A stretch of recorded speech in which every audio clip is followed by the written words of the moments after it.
It's a lot of different things. Prints, the fonts, the fits. Now a lot of people are doing the like real long with the slim. I don't really like that style. Yeah, I do a lot.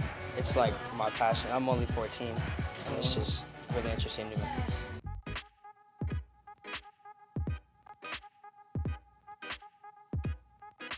The lowlifes were a group of individuals surrounding the 5 boroughs. You know, we're from like a lower income bracket, but still saw like the connection of Ralph Lauren as a luxury, because you know they would go to Saks Fifth Avenue, they would go to Macy's, they would shop these stores and see these things they couldn't afford. So what would they do? They would just like take them and steal them and loot, quote unquote, to like get their aesthetic going and everything. Represented an interesting pocket of like hip hop culture, and in some ways what they were doing with their style and fashion allowed us to like kind of exist as a store and kind of like, you know, feed off of that culture and grow from just like the whole need and want for vintage polo.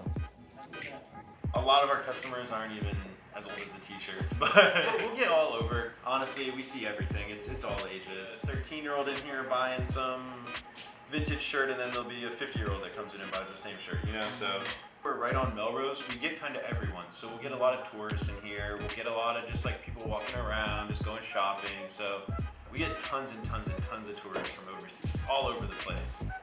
Asia, Australia, Africa, it doesn't matter. Like they come from everywhere.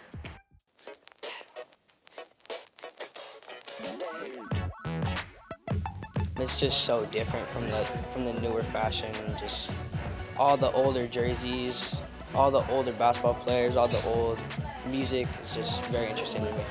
Yeah, social media did affect me in a big way. Well, to the kids right now, a lot of the kids are into it just because they see like all their favorite people wearing it. So like, again, with social media, they'll see like their favorite rappers or their favorite actors, or like all these like famous people are wearing the vintage stuff right now, and they're making it extremely popular. So all these kids see Kanye West in a vintage shirt, or Jerry Lorenzo or something like that, and they're like, oh, I want to be like him. I want to go get a vintage shirt. They look cool, you know what I'm saying? I think the 90s and like the whole like vintage clothing thing that's like making why it's so popular right now is really because of like social media.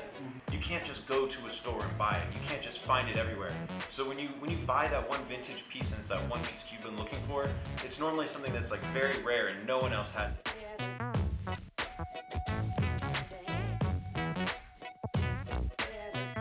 1 to 5 wrappers on it. It'll have some big words with like crazy colors and like crazy pictures of them and things. Like people really like the rap tees right now, and then the band tees. So with the band tees, people like the very worn-in ones that are very like paper thin, very soft, like maybe some holes in them. They like distressing. A lot of people like stains on their stuff and like holes and like rips and things like that. Yeah, I got this vintage Tommy is up there. I traded some shoes in. Buddy laced me with a good price for the shoes, and I got this vintage Tommy. I'm gonna keep shopping. So.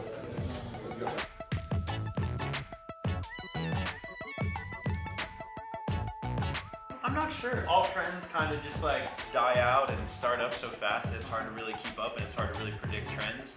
But I think this is something that isn't going to die out anytime soon. It's all stuff that's been popular since it came out, in, 30 years ago. So I don't really see a reason why it would just all of a sudden die off. And if anything, this stuff is just becoming more and more rare as time goes on.